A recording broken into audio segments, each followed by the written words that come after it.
and welcome to our research roundtable. I just want to start by introducing our Tree Center investigator development team. That's Theresa Cruz. She is an associate professor in the Prevention Research Center in the School of Medicine, and she has in the last year been promoted to co-director of the Tree Center. Janet Page Reeves, who's a full professor in family and community medicine, and I'm Matt Borrego. I'm a professor in the College of Pharmacy as well. And so just, I think I'm preaching to the choir here because I think most of us are associated with the Tree Center, but for those of you that aren't, the Investigator Development Core is one of the cores of the Tree Center, and we have three main purposes. The first one is to develop and implement pilot projects, and we have implemented a total of 19 projects over our 5.5-year history. Our other goal was to increase the number of URM and non-URM, underrepresented minority and non-underrepresented minority junior faculty with the ability to conduct health disparity research. And so our pilot project was aimed to give people not only funding, but support and mentorship so that they can develop their own interventions and then be successful with that. And then our third goal is to provide mentorship on these projects. So as I said, to date, we have a total of 19 projects. 4 of them are in their final stages of completion this year. We've trained a total of 24 PIs or co-PIs, and we've given nearly $750,000 in funding. So thanks to the help of NIH, we've been able to provide a mechanism for researchers to do their research. And so one of the purposes, as I said, is mentorship of our young faculty and our young pilot project PIs.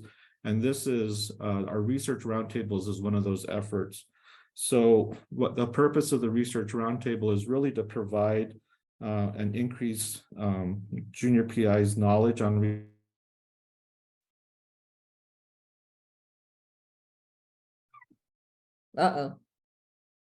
Is it frozen for everybody or just me? It's frozen for me as well. Yeah.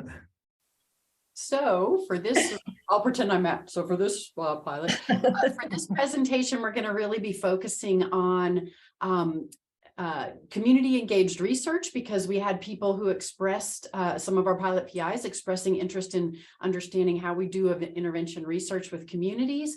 And then also a little bit of information about the different types of funding mechanisms through NIH and what might be the most appropriate for you in whatever stage of your career and research you are. So Matt, oh, you're back, Matt. Go ahead. I'm back. So I turned off my camera. I don't know if the neighborhood's all on the internet at the same time. Can you hear me now though? Yep. Yes. Okay, so for today's session, thanks for pitching in, Theresa. Good teamwork. We're going to be talking about interventions with communities. And as Theresa said, we're also going to spend a portion of the time talking about NIH funding mechanisms such as K and R awards. Full disclosure for our round robin of panelists, they've been provided the questions prior to the session, so we're not going to give any surprises to them, and they've had time to think about the questions that we're asking. And so what we're going to do is we're going to spend about 20 minutes on each of the questions, and then we're going to leave about half hour for people to ask questions. So if you can save your questions till the end, that would be great. Matt? Yeah. We had a request to stop sharing the screen so people can see everybody's faces while we're talking. Yeah, I will do that in 1 sec. Okay. I'm going to, first of all, I'd like to introduce today's panel. They are a very esteemed and accomplished panel. I'm not going to read their entire bio, but I will read their short bio. So first of all, we have Dr. Lorenda Belone, Ph.D. MPH. She's Dene from the Navajo community of Nakai Bito. I hope I didn't butcher that.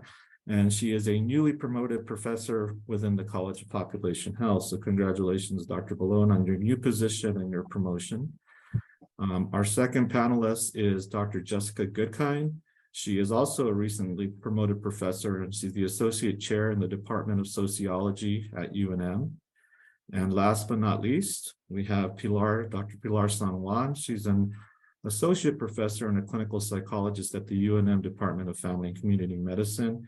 And I will refer you to the flyer so that you can get their more detailed bio as it pertains to today's session. The other thing I wanted to point out is Pilar is actually one of our pilot projects, successful pilot project recipients. She was a year 2 recipient, and she's gone on to do some wonderful stuff that we're going to hear about today as well. So without any further ado, let's go over to the session. I'm going to turn over to Janet, who will ask the first round of questions of our panelists. If you also have questions, you can also put them in the chat, but we will answer them at the last half hour of the session. So Janet, all yours. Great, thanks, Matt. I'm glad you're back. And just a clarification, I think Matt said we were focusing on young PIs. And I think the idea is just anybody that's up and coming and wants to get more skill, because we don't want to be ageist. I don't know how in terms of thinking about our PI pool. But so the first question we have, we'd like for the panelists to think just about one of their favorite project or their most important or the one they're most passionate about, and tell us about one of your research projects and about the community partners involved. And should we go in order and start with Lorenda? Sure. Hi, everyone. I'm happy to be here, happy to share my experience with you all. My journey has been over 20 years, starting from being a master's in public health grad student to now full professor.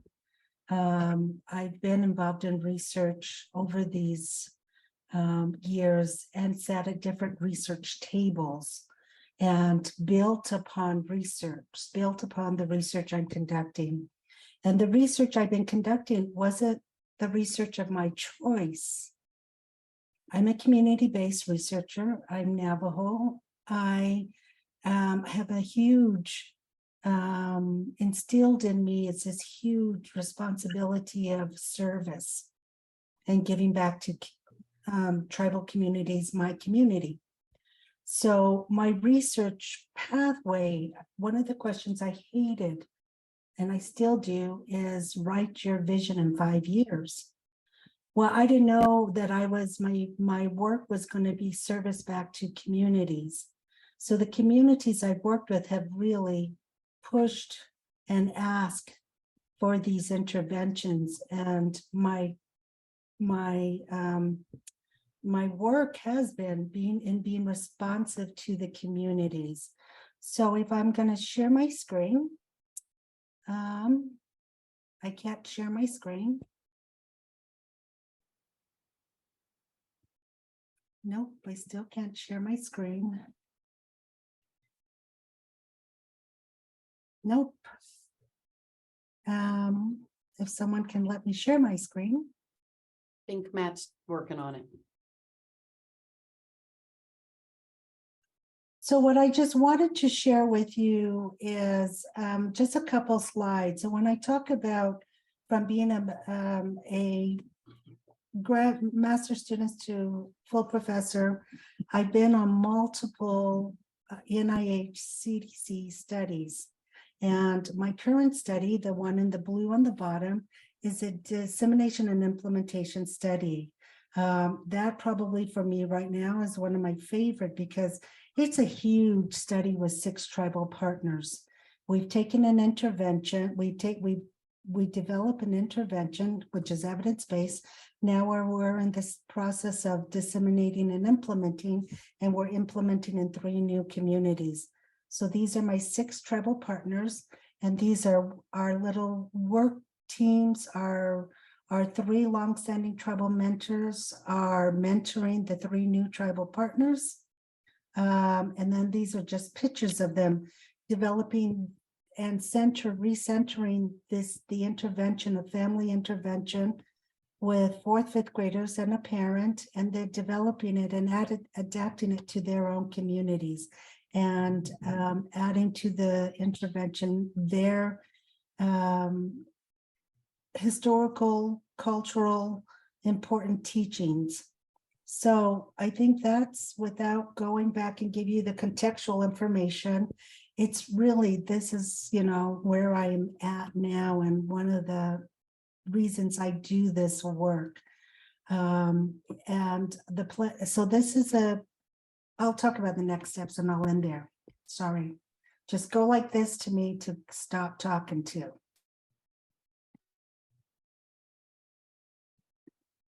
Okay, I think, so we'll let you can pipe back in after some of the others maybe. And the second one on the list was, who was second on the list? Was it Pilar? No, it was Jessica. Jessica. That was me, but I saw that Pilar might have to leave early in the Oh, chat. right. So if you, Pilar, if you want to go next, that's fine with me. It's okay if we're doing like one question at a time anyway, right? Yeah. We So are. maybe it matters when we get to the last question, but it's Yeah. probably right now. So this one's just about, tell about one of your favorite projects that you work on and the community partners involved. I can go and then you can go, Jessica. It'll be fine. So just for a little background is that I hadn't done any community partner research really until I did my tree center pilot. I had definitely learned about community engaged and based research in other work I had done. So I'd had lots of workshops on them, but not actually done it. So my pilot with the tree center probably is my the one I would talk about, the work on that has continued because I just submitted an R01 with that, which we spent like a year working with our community partners to develop. So, so woohoo! It's another tree center project, which I'll give you guys the information on so you have it for your files, or for the next progress report. But so what I did was I did a like a brief introduction about it. So my research is one of the main areas of my research is on trauma and substance use and the intersection between the two. And I'm especially interested in that during the perinatal period. So in the work I was doing before, partly we don't want to just look at it. We want to try to figure out how to help people who are navigating that challenge. And so we had, so people who have substance use disorders and trauma while they're pregnant have a lot going on in their lives. So like a lot of interventions are things they're just never going to have the time to do. So we were trying to figure out what would be an intervention that people would be able to do. And we identified doula support as being something that would be, doable and probably very helpful. So I did a pilot study with the two community partners. So this is the part where I'm just identifying who they are. Okay, so the pilot study was with the Bold Futures, who at that time were called Young Women United, but then they changed their name to Bold Futures so that they weren't being gendered. And and also the UNM Birth Companion Program. And there's definitely, among people in New Mexico who are interested in doulas, there's a lot of overlap across organizations of the same people. So some of the Bold Futures people are also UNM Birth Companion people. And then since then, what happened was the Bold Futures is actually doing less doula work because the New Mexico Doula Association, which was founded by somebody at Bold Futures together with some other people, has really taken that on. So the New Mexico Doula Association is really one of the main groups that is working on doulas in New Mexico and equity for doula care and Medicaid coverage for doula care. So for the R01, I worked with, again, the UNM Birth Companion Program, as well as the New Mexico Doula Association. And we put together the proposal. So I think that's probably enough for question one. And that's who our community partners are. Great, thanks. And it's really exciting that that pilot grant has really been, nurtured and grown into something so great. Okay, next we have Jessica. Thanks for going next. Oh, sure. Well, I guess sort of similar to Lorenda and Pilar, just to share a little background. So I do mostly community-based mental health intervention research with refugee and immigrant communities. And actually, I realized this year it's been 30 years that I started working with the refugees. And I think also maybe similar to Lorenda, like personal experience, like some of my grandparents came here they weren't officially recognized as refugees, but in the early 1900s, Jewish people coming from the Ukraine actually is where my grandpa is from. And so I think that I always had this interest in that and sort of how it is for people when they come here. And I worked in a refugee camp from 1993 to 95. And so that's where I started kind of getting this experience, because I came back to the United States and all the people who I had worked with in the refugee camp were now here in the United States. So I spent a lot of time traveling around and visiting them and finding out what their lives were like. And so I really started my community engaged research in graduate school with Hmong refugees. Long story, fast forward, but it's just to say that I've been working sort of with refugee and immigrant communities for a long time. When I came back to I'm originally from Albuquerque, and I came back here in 2004, and I started working with refugee populations here. And I also wanted to work with Latinx immigrant populations here, since they're such big populations in New Mexico. And so I first was doing a lot of community engaged research with refugee communities. And then through the TREE Center as one of the core research projects. So I guess starting in whenever we started, 2016, 2017, I started partnering with 4 organizations: the New Mexico Immigrant Law Center, Encuentro, New Mexico Dream Team, and Centro Savila. And what I was going to share with you about the study today, though, is our newest study that is not a part of the TREE Center, but really was built off those partnerships. And we are studying the disparate impacts of the pandemic in terms of mental health, social stressors, and economic consequences on Latinx immigrants and African refugees. And it's a R01 funded by the National Institute of Mental Health that started in 2021 through 2026. And we're looking at multiple levels of intervention, including the Refugee and Immigrant Wellbeing Project model, where we match newcomer families with undergraduate students to mobilize resources and engage in mutual learning. But then we're also studying the impact of connection to community-based organizations, and then also structural interventions made at the local, state, and federal level, that pandemic-related relief, and whether people's connection with community-based organizations or participation in the Refugee and Immigrant Wellbeing Project increases their ability to access these structural interventions, and then impacts their mental health and well-being. So that's kind of what I'm doing now. Great. Well, thank you all for the brief intro. The next part is we're going to go a little bit more in depth into these relationships. If each of you could talk now to how you worked with the communities to develop the research, and then specifically some of the challenges you faced and lessons learned, and what you think was most important to the success of your work together with your communities. And maybe for this one, we can start with Pilar. Okay, so for my pilot project, I started off by approaching Larry Lehman, actually, about doing the project and asking him who he thought would be a good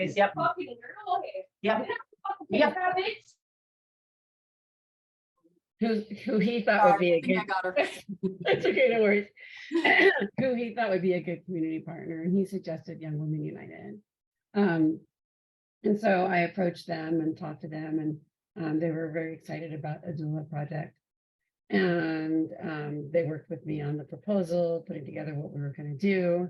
And, you know, everything moved very fast from the proposal to actually being funded and the thing to put in all the IRB stuff. And so we did all that. And then once it got funded, we definitely learned that, as Lisa pointed out, that Young Women United were very skeptical of working with UNM, as it turned out. And so we spent about 6 months working on getting UNM legal and Young Women United at the time to agree on what the DUA and MOU would look like. So we finally did that. We got that through. And then we had a few months left to run a longitudinal study on pregnant women with doulas We also learned a lot about how to, there were some challenges also setting up doulas. So we learned that we wanted to do that differently once we did a larger grant as well. Just setting them up within the UNM system in a way that they could be paid and everything fun like that. So we ran the study. We had a much smaller sample size than we wanted to because, you know, the doulas had a prenatal visit and then a postpartum visit, and the baby happened in the middle. And so you had to wait for when you got people. And so we really only had, the other thing that's happening too is that we also were partnered with the birth companion program, which was just starting up at UNM, and they had challenges getting going. So we were delayed by their challenges as well. So the first person we ran, we just decided to go ahead and run somebody in the control group that didn't have a doula. Once we were able to run participants, so we had one participant with no doula, and then the doulas were cleared to go. And so then we had 9 participants with a doula. Our proposal was actually to have 15 in each group, but we just focused on giving everybody a doula, so we would at least be able to show feasibility of the doula, of getting the doulas, getting them in, integrating with the program, and all that fun stuff. And that worked, and everybody really enjoyed it. And then we got feedback from the doulas afterwards. We did some qualitative, we did a focus group with the doulas afterwards about, you know, how their experience had been. So we developed the whole R01 based on how that worked, including the feedback from the doulas at that focus group, which was really critical. When we also wrote a policy paper with Bold Futures that is on the Bold Futures website. So it's published by Bold Futures, and we have a manuscript that is still in process that I keep on having to put on a shelf, but it will totally get finished. It's like more than half written, I swear.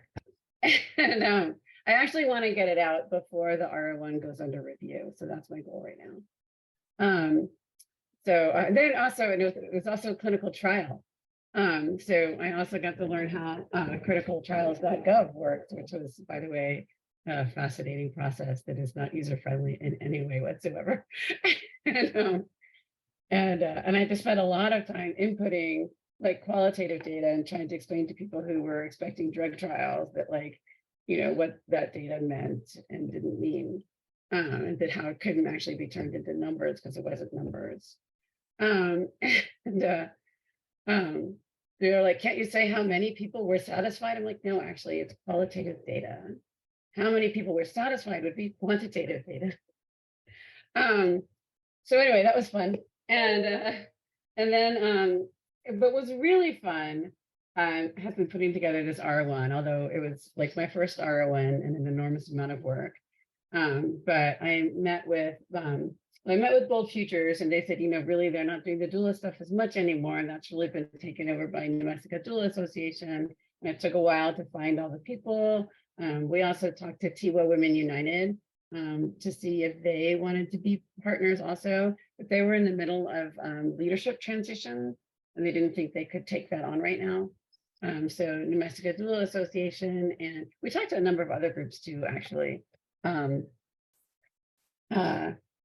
But we ended up with the New Mexico Doula Association and the Birth Companion Program are our partners on this.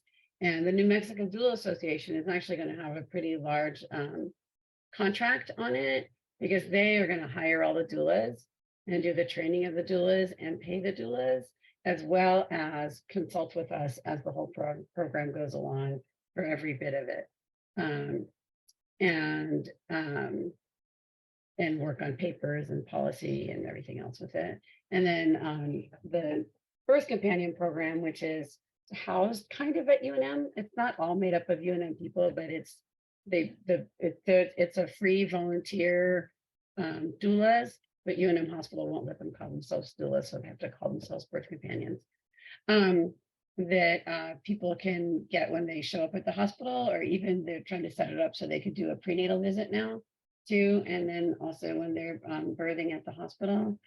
And and it's a free doula, it's a volunteer doula, the doula isn't getting paid. But the New Mexico Doula Association has actually recently gotten a grant too to provide doulas for people who are low income. And so there's a lot going on in the state with doulas. There's actually a lot all of a sudden going on nationally with doulas as well. There was just a New York Times article yesterday about doulas for birth equity. So it's timely. Like, who knew that, like, several years ago when I proposed this to the Tree Center, but it's gotten very timely. Everybody's worried about maternal mortality, and doulas are part of that picture. So the New Mexico, we also developed a community advisory board, which is made up of all the doulas that were in the pilot study, that provided service in the pilot study, as well as people from the Birth Companion Program and the New Mexico Doula Association, and then one newer doula who's actually part of CTSC as well, because she has another job at CTSC, and she's a grad student at UNM, and she's also just got her doula training. So a newer doula that wasn't part of it. And then once we get funded, which we will, right? We will, we're gonna have like some patients, some people who've given birth or are pregnant also be part of the community advisory board. I think I probably took up enough time. Did I answer most of the questions? Yeah, I think so. So I was thinking about some of the challenges. You were talking about some were the internal, right, with you with the community partner, but some were the infrastructure pieces with trying to get the systems to engage and think in the way that community engaged research does. And a couple of years ago, NIH changed their definition of what a clinical trial is, so that a lot of the work that we do that's community engaged research that we don't consider an actual typical clinical trial now has to get registered as a clinical trial, but the questions they ask don't match. And so, Pilar, you were not the only one who came back to me saying, I'm getting these weird questions, they don't fit us, I don't know how to answer. And so navigating these systems, I think, is one of the challenges to community engaged research, in addition to navigating the trust relationships that we have with our community partners. So thank you for bringing those. So, I will say that one of the things that I learned, and you could probably say that Bold Futures taught me this, and I also took the CBRP class, and I think all of this, it all gelled all together, but a lot of it was taught to me by Bold Futures, which was that I think I didn't realize what the effect of being a UNM representative was as I walked into the community. I thought of myself as part of the community. And like, yeah, I'm one of you guys. I want to help people. I want to do work with doulas. Let's all be a happy family. And they were like, you have a UNM ID though, don't you? And it was very much like, I think, although I haven't personally experienced this, but like leaving a neighborhood and becoming a policeman and going back to the neighborhood, and now you're a policeman. You're no longer really just a member of that neighborhood. And so I really had to like accept that that's who they saw me as, even if I didn't see myself that way, and sort of roll with that, that was probably my biggest challenge. But I get it now. So yeah. Thank you, Pilar. Lorenda, did you want to go next? Sure, and I'll just chime in on what Pilar finished with, in that my experience as a newer researcher, as a PI, going into a community, a tribal community, I had to present to a tribal council. And I was questioned. One, I didn't know there was a misunderstanding until weeks later. They thought I was there to do dissertation work, not realizing it wasn't dissertation work, but a research study. And then in my questioning and challenge, I was told, we've had researchers come in, they have examined us and really gave me a hard time. And that was really hurtful. as I was leaving, this is a 3-hour drive to not my own community, but a 3-hour drive to a different tribal community. And, you're at the point where you finish your dissertation, you're a PI, you've got funded on a study, and you're wanting to be a resource. And as I drove away, as a CBPR researcher, I had to be reflexive and think about the issues and how it was presented. And I came away with, you know what? They were right. They were right to question me in the way they questioned me. Just because I'm brown doesn't mean anything. They should question every researcher that comes into their community. I shouldn't be treated any different.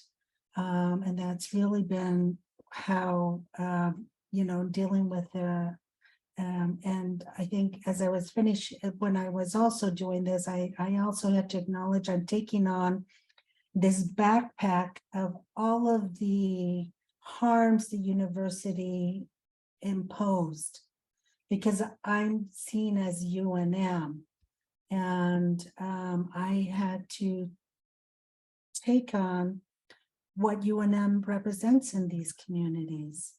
And, there was a time when I didn't think I could do it or wanted to do it. But again, just speaking on Pilar's example, but the question was around working with communities. So as I shared with you, we did develop an intervention with 3 tribal communities. And as we were finishing up that study, what we did was we held workshops and we presented at conferences. The National Indian Child Welfare Association, they let us do a workshop pre-conference.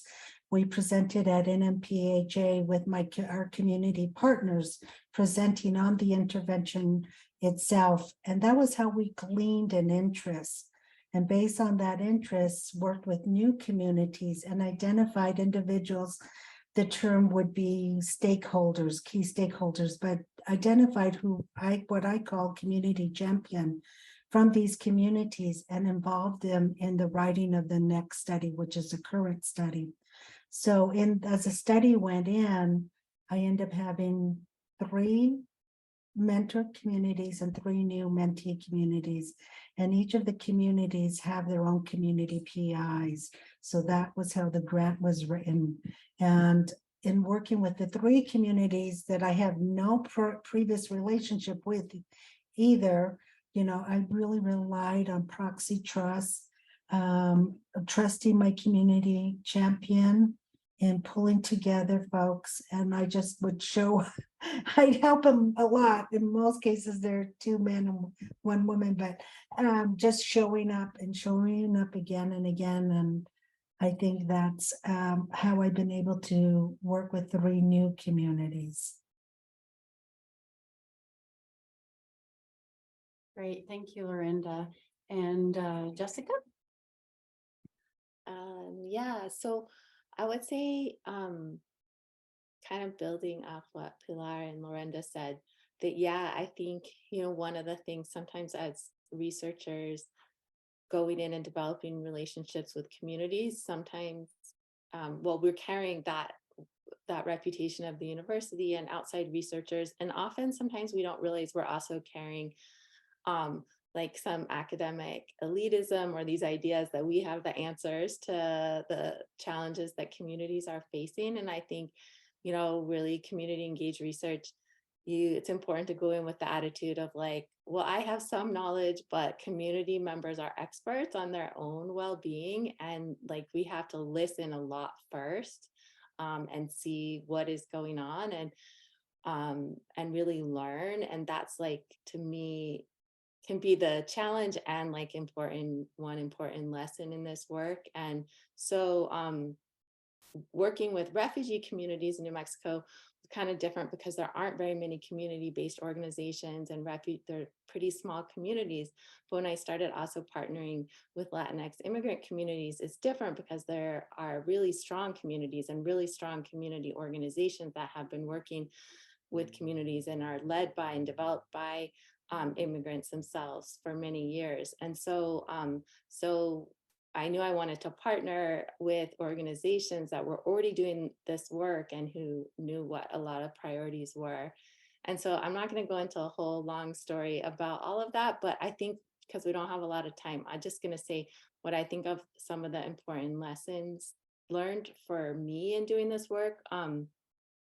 One is really like to really make sure that you're engaging with your community partners in all aspects of the research process. And to do that means making sure there's enough funding for community partners to do the work, right? Like it has to be really meaningful, substantive amount of the funding so everyone can participate, and not just in planning the research or recruiting participants, but in analyzing the data and sharing that data. And one thing that makes a big difference to us is like, sometimes I feel like a lot of projects use the terminology of like, oh, there's the research team and the community partners, but for us, we are all the research team. And so we meet at least twice a month as a whole research team to do that work. And we always, whenever we present at a conference or anything, kind of like Lorenda was saying too, we always present together, members of the research team that are from the UNM and from community partner organizations. And so that just relates, I think there's just no substitute to the time that you spend, like Lorenda said too, just the showing up, the time that you spend with your partners.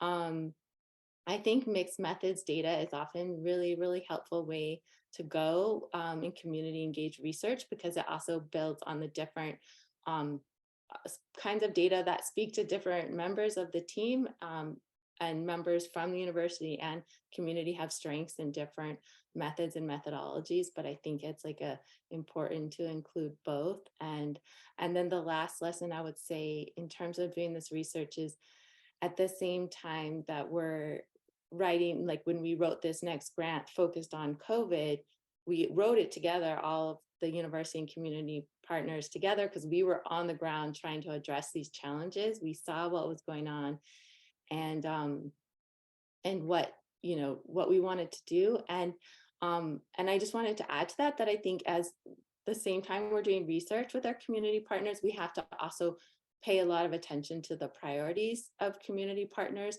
So just recently, we, wrote a SAMHSA grant, which is not research at all, right? But services with our partner, United Voices for Newcomer Rights, which is a refugee and immigrant nonprofit that we helped form from the Refugee and Immigrant Wellbeing Project. And they just got a $4 million grant from SAMHSA to address the and promote healing at multiple levels after the murders of the 4 Afghan Muslim men in Albuquerque in the last year. And so I just think it's so important to also think about not just like, what are we doing as researchers, but what are our partners' priorities, and when we work together, how do we make sure to support those too? Great, thank you to all three of you. So ideas around making sure that the community voices about from start to finish, what their concerns are, and that we're working to address those, and keeping them involved throughout the process, including the presentations, dissemination, article, manuscript writing at the end, or other policy briefs and that kind of thing. So I think those are all really critical. Thank you. And Pilar? Can I just say one more thing before? Oh, you muted yourself. Sorry. So I was going to say yes, but you muted yourself. Before I go, which kind of leads into the next question, I think, is that, so part of what I learned too is, which sort of leads off of what Lorenda and Jessica were saying, is that, academia is built on white supremacist culture. It just is. Like everything that we were taught about how we have to do things and the timelines and what we have to do things and what other people are going to do, it all comes from that same way of thinking.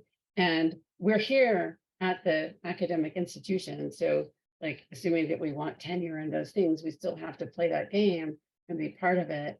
And so also is NIH. NIH is a long way from getting rid of their white supremacist culture way of doing things. And maybe they're trying to do that, but it's a way long way to go.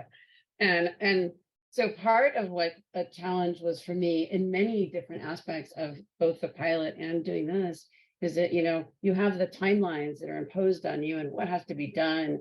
And there is no flexibility in that. And often explaining that to community partners that we actually need these things and we need them by this time. And there isn't like, oh, could we just do it later as an option, is challenging. Like you're sort of like the middleman between the institution, and I don't just mean UNM, I mean the whole institution, and people who don't have to live their lives that way most of the time. So that was definitely part of the challenge too. But in the end, I think we made something beautiful. So fingers crossed that the reviewers see it that way too. Yeah. And I'm gonna go get my kid. So nice to meet you guys all. And if anybody has questions about any of that, please feel free to email me or whatever works for you. Okay. Great. Thank you, Pilar. And All right. Matt, did you want to introduce the last question? Yeah, so thank you, Theresa, and very rich discussion. I think we could spend 2 hours discussing those first two questions.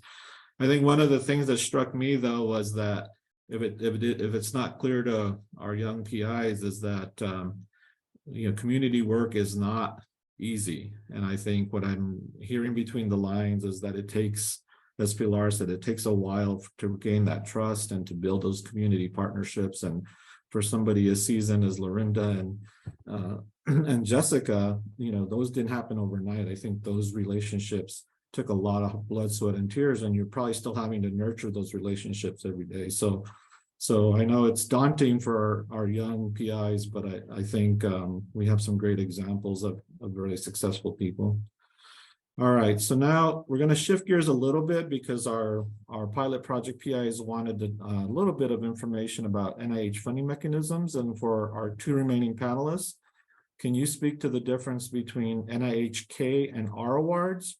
Why would one apply for one award over the other? And then how does one determine which NIH funding mechanism is the best fit for their proposal or for them? And that's a lot of questions, but NIH versus R, why would you apply for one over the other? And how does one determine which funding mechanism is the best fit for their proposal or for them? So you guys can arm wrestle. We'll start with Jessica this time.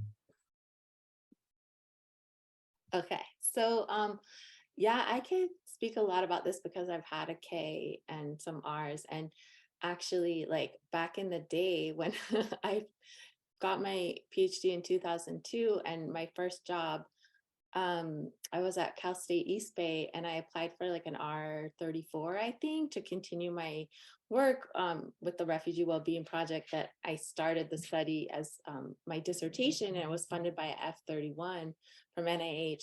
And then when I found out I was coming back home to UNM, and this is getting to the difference between them, I promise. I was coming back here and I was taking a research faculty job. I was first where Theresa is now at the Prevention Research Center. And I hadn't ever even heard of K awards. And it was actually, because there was no one really at Cal State doing this kind of research. And it was a program officer at NIMH. And she told me, well, if you're gonna go and you're gonna be all on soft money, you should apply for a K, because then you'll have a lot more of your time. You're moving to a new institution. You will have the time to develop all your community relationships, to get the new skills that you need. And so I think that the Ks are, really career development awards, and they're for different stages of your career, depending where you are. So there's like the early stage, like a K01, or if you're a clinician, forget the number, but there's an early stage for clinicians. And then there's mid-career ones.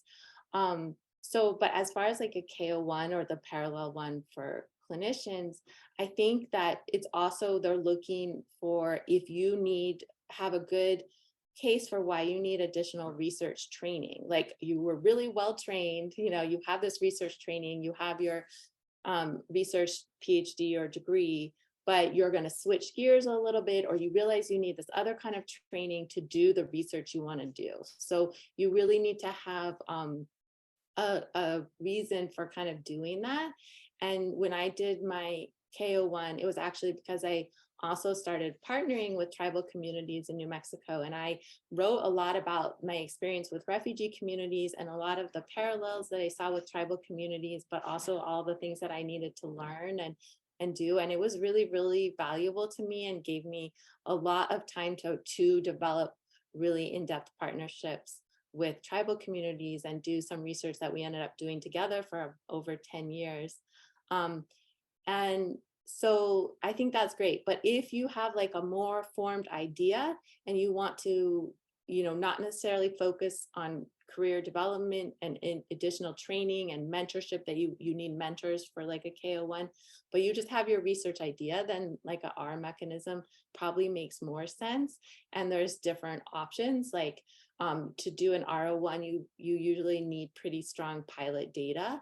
But there's like mechanisms like the R21, and then some of the institutes at NIH have the R34 mechanism, which is also really useful. And they're all like a little bit small. There's also the R03, but they're smaller and usually only 2 to 3 years, depending on the mechanism, but they give you that chance to get funding for the research itself, to focus on that, and to get some usually pilot data or preparation. So you usually want to see like a plan for then applying to a R. Can you talk a little bit more about the R21? Yeah, so the R21 is a 2-year grant, and I think that the total you can ask for is up to, is it 275,000, and you can break that out. It's like 1 year usually 150, 1 year 125, because it's like blocks of 25,000. And so it's like, yeah, it's for kind of getting some research up and going, like when you have the idea and you need the pilot data. And then I think an R34 can be up to 3 years. I know I should have done a little more research, but I think so. And I guess the things that I would add about it is it's really, really helpful to talk to a program officer at NIH to get their suggestions on what's the right mechanism for you. And also you can talk to the program officers at different institutes, because you want to find out what institute is really interested in your research. Like for a long time, my like F31 and my KO1 were funded by the National Institute of Mental Health. And then they stopped being interested in any research that focused on social determinants of mental health or community engaged research because of the director there. So when I got my first R01, I submitted it to the National Institute on Minority Health and Health Disparities. And I kind of thought, I'm going to stay with this institute. But then I realized before I submitted this last R01, the NIMH was interested again. And I was at a conference online, like a virtual conference over the pandemic. And I heard one of the program officers talking from NIMH. And I contacted her and I was like, oh, it's so exciting. You guys are interested in health disparities research again.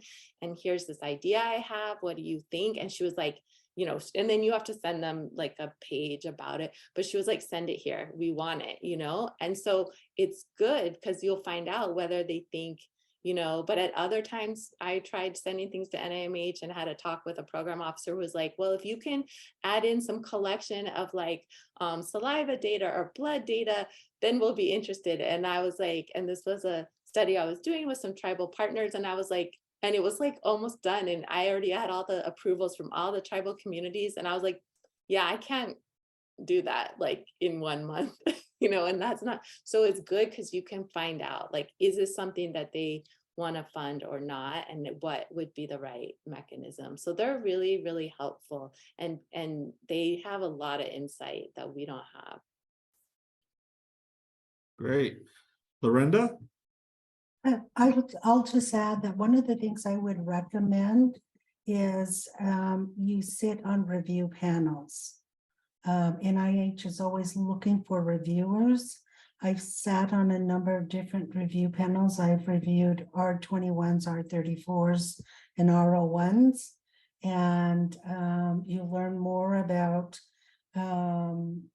how those applications are reviewed. You sit around the table of your peers and you hear their discussion, you hear what they're looking for, you hear what was not so good about the study, what was good about it. You learn the whole process of how an application is reviewed and handled at NIH. So that was a really good learning for me. Based on that, I've been wanting to do an R30 form, but I haven't yet. I am on my second R01, and the R01 I currently have was actually an R21 I had written.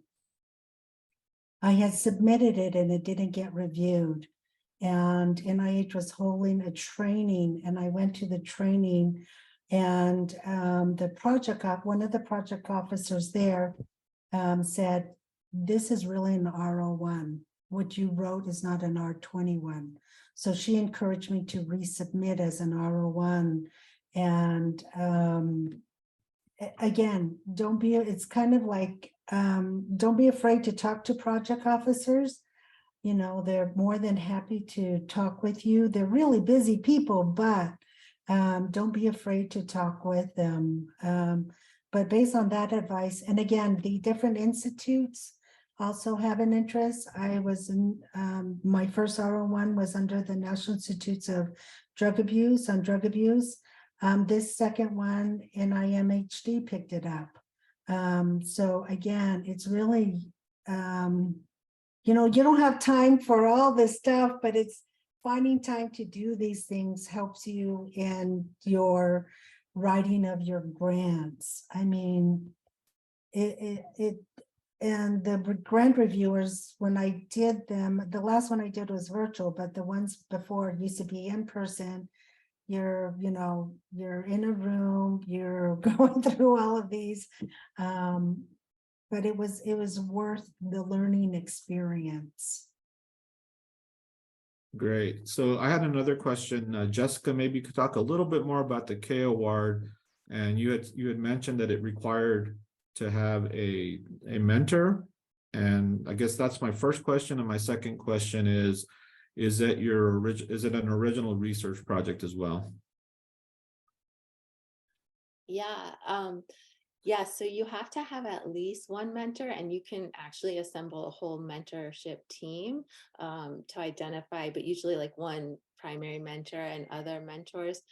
So yeah, that's really important part of it. And they really look for like KO1s, the reviewers really look at the quality of your mentors because they really want to make sure the applicant is going to get good mentorship. But you are funded for both like more training and experience, and then you're also a research project is funded. So it's a small amount of funding that goes to the research project. At least, I mean, mine was a really long time ago, but I think it was when I had it from NIMH, at least they limited it to $50,000 a year toward the research project, but then it pays like up to 95% of your salary. So, so it gives you all this time to devote to the research project and to your additional training and learning that you're doing. So that can be really nice. All right. And then I had a question.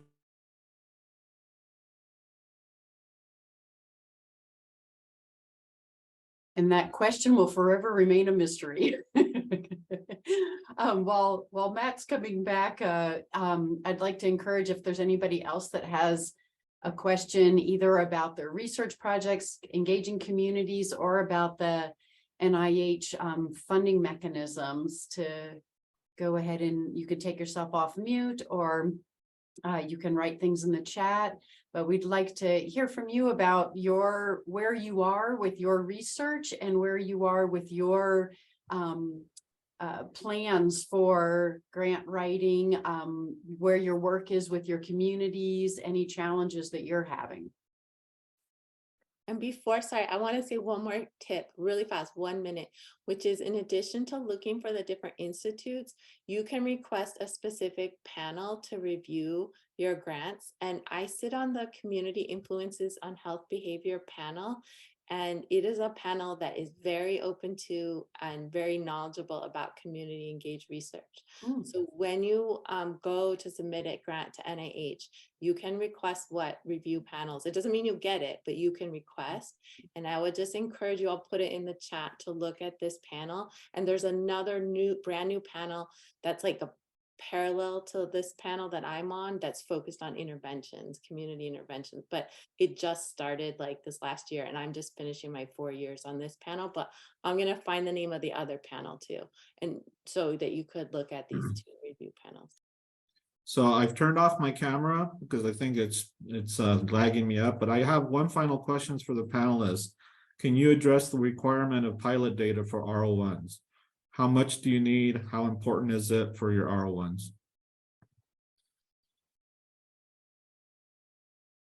I think your data set is very important in addition to the publication. Pilar was right. She needs publications to even apply for the R01. You need to show that you've got experience, and that experience shows up in your publication. You share the work you've done in the area. The data set is also very important. My first R01 was with, again, 3 tribal communities. We had to aggregate the data. We had over 400 interviews. We couldn't, otherwise we couldn't do it with a small data set. And R01s are 5 years, so they expect large collection, and that's quantitative or, depending the approaches you're using. Thank you, Lorenda.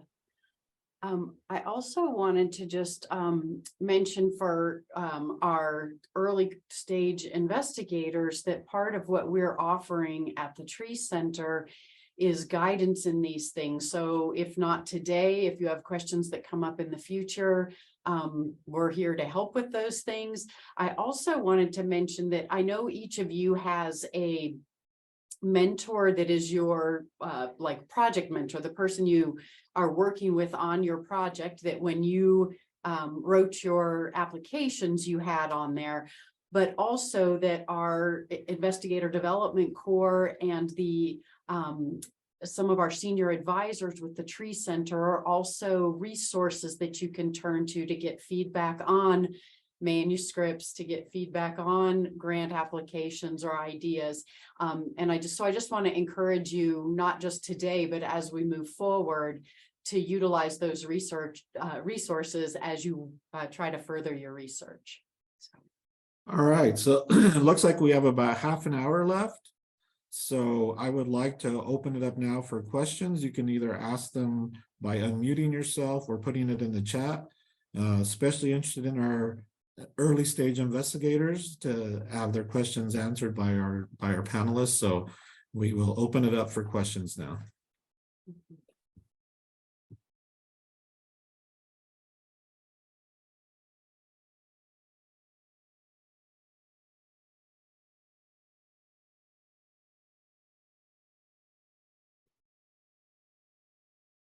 Yeah, I'll go first. Yeah, so my name is Shishi. So thank you so much, Dr. Belone, and also Dr. Goodkind, for sharing your experience in community work and also your experience in applying NIH funding. I really appreciate that. It's very useful. My question is about the community work. So I have been involved in the community engagement outreach core of the Tree Center for about 3 years. But I mean, I'm still learning because my research background is not trained at community research approach. Sometimes,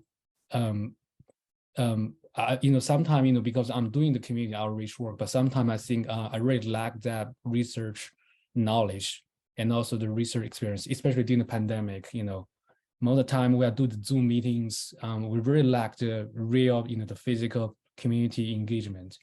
Right now I'm working with the Asian American community in the, mostly in the Albuquerque areas, and we focus on their mental health well-beings.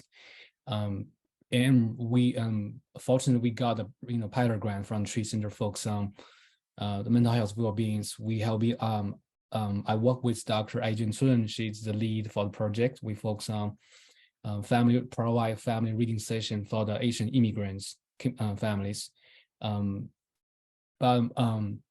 But I still think I really want to learn more from how we can better do the community engagement outreach work. Is there any training opportunity for junior faculty to increase their knowledge, their ability, expertise in doing that? And sometimes I feel like it's very it might be a little bit challenging for me to do the work because Asian American is so diverse. We share different language, cultural background, and also when you try to identify the community, there's no real physical community out there because people live all over the state, all over the cities, and it's so hard to really get connect to a certain community. And also because when you look at the statistics, we are less than 3%, so in terms of the whole population, we are still very small. And so do you have any suggestion, recommendation in terms of doing the community work? And right now I'm also thinking about experiment research. I'm thinking about properly apply for NIH R21, but I think I really need a lot mentorship and help in terms of developing the proposal. So I just want to learn from your perspective about how to better do the community work, do the community outreach, and better serve the community, and how to get started with our R21 application. Thank you.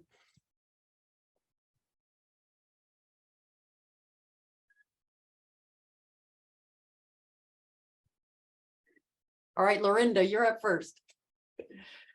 I was actually going to suggest Jessica respond to the questions because she's had experience in working with the urban immigrant communities. Mm-hmm. Well, and one of my thoughts was with you, Lorenda, is when she talked about, even though you're working with the Asian American community, it's so diverse. And I was thinking of the same thing with tribal communities that you were talking about earlier, that even though you're from one tribal community, when you went to present to another community, they were like, who are you? And you're not one of us kind of thing, you're somebody else. So that's kind of where I was coming from, thinking that you might have some insight into that. And I think Jessica stated it earlier, and it's just showing up. And I think Dr. Zhao mentioned a challenge is during the pandemic is not being able to meet. I mean, I didn't meet with my tribal partners because there was restriction on meeting the number of people that could meet in communities.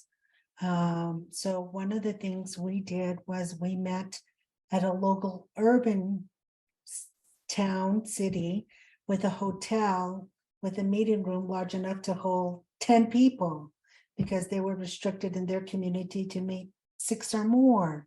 I mean, so you're right, Dr. Zhao, it's been a challenge with the pandemic in just meeting.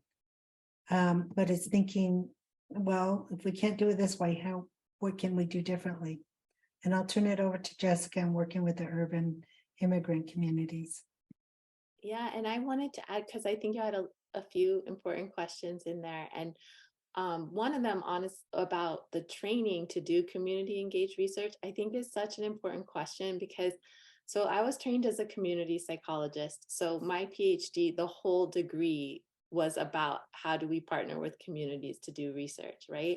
And I'm not saying everyone has to have their PhD in that, but I think it's how it used to be with qualitative research, where when it started to gain more attention, and then people kind of thought, oh, anyone can do qualitative research. I'm just going to go talk to some people and hear their stories. And it's kind of, it bugs, right? Because, it's actually like to do rigorous qualitative research, you need training. Sometimes I still get grad students in certain departments that come and ask me to sit on their dissertation. They want to do qualitative research and they haven't taken a course in qualitative research. And I say, I can't sit on your dissertation unless you at least take one course in this. But the same is really true for community engaged research, right? Like we do need to learn how to do it well and how to do it rigorously. And, we are so lucky that we have the CBPR Institute here, the summer course that I'm sure many of you have taken, which is an amazing course. And there's other courses or opportunities, but it kind of speaks to considering maybe a K award. If you really wanted to get more training, like you could make a really strong argument that you want to be able to get mentorship and rigorous like coursework and training at all different places around community engaged research. So that's one idea, but you don't, and you would still get funding to do a research project too. But there's many ways to do it. But I do think we need that training and that mentorship, and yeah, and of course the Tree Center has so many people who can provide mentorship, but it takes a lot to learn. And then as far as working with diverse communities, yeah, I agree. I think like that's a challenge, and like it also, in my experience, contributes to like broader mutual learning, because then you're really facilitating this mutual learning, not just like academic and community partners together, but all these multiple groups. And I think it's like can be a, because we've like really combined our work with refugees and immigrants, and so multiple language groups from all over the world and different legal access to benefits and things like that, and people really like learning from each other and have built a lot of solidarity because they see a lot of commonalities they have that maybe they didn't know they had. All right. But it sounds like such important work that you're doing, and I'd be happy to talk with you more about it sometime. Yeah. I just wanted to add, for the good of the party, that anybody can answer questions, not just our panelists. So this is an open discussion for everybody. So if you have anything to add, please feel free to add to the questions or responses to the questions as well. Can I add something?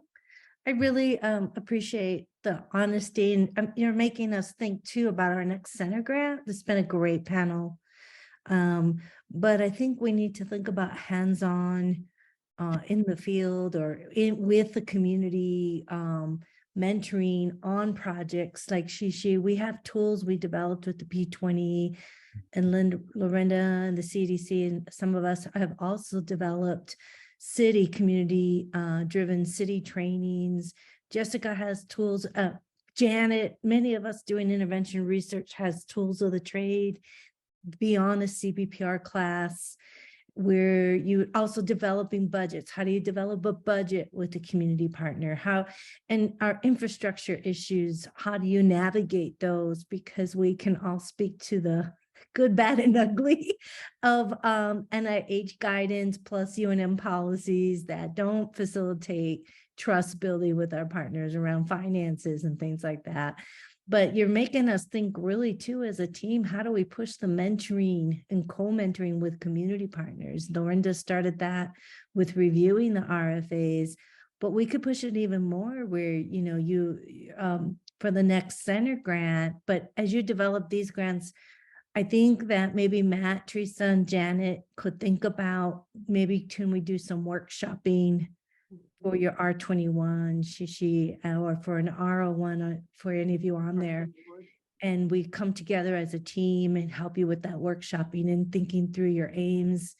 I know I've talked to Tom Chavez too. Some of the HSC mainstream training focuses on just how do you write aims in the science. And today I heard trust, relationship.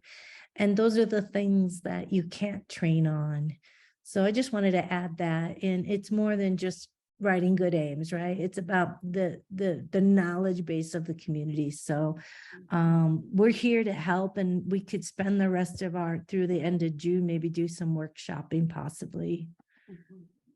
Well, and that just makes me think it's kind of two things, right? Shishi, is it's developing the knowledge, which could come through the CBPR training course or through other,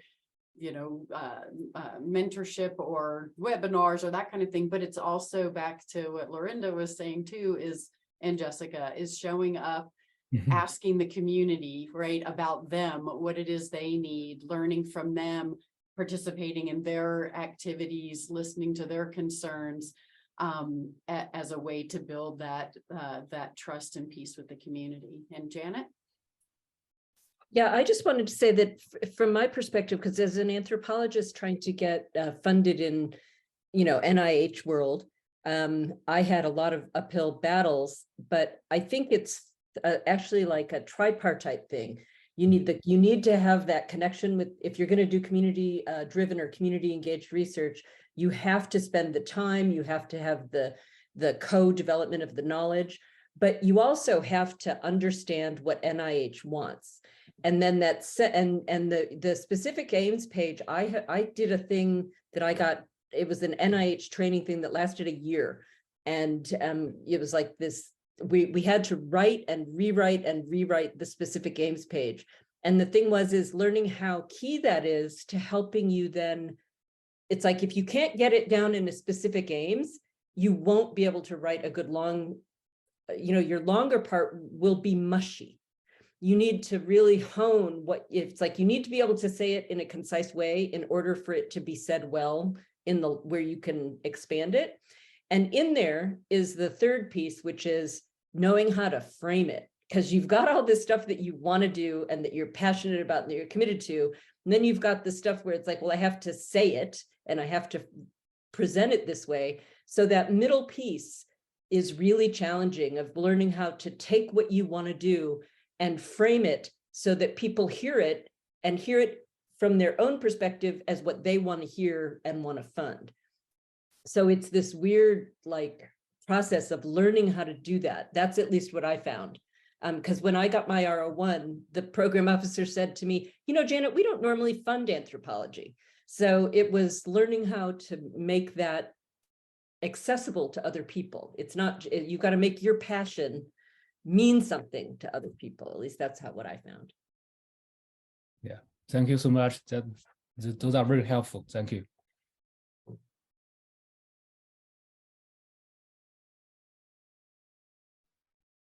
Other questions from our audience?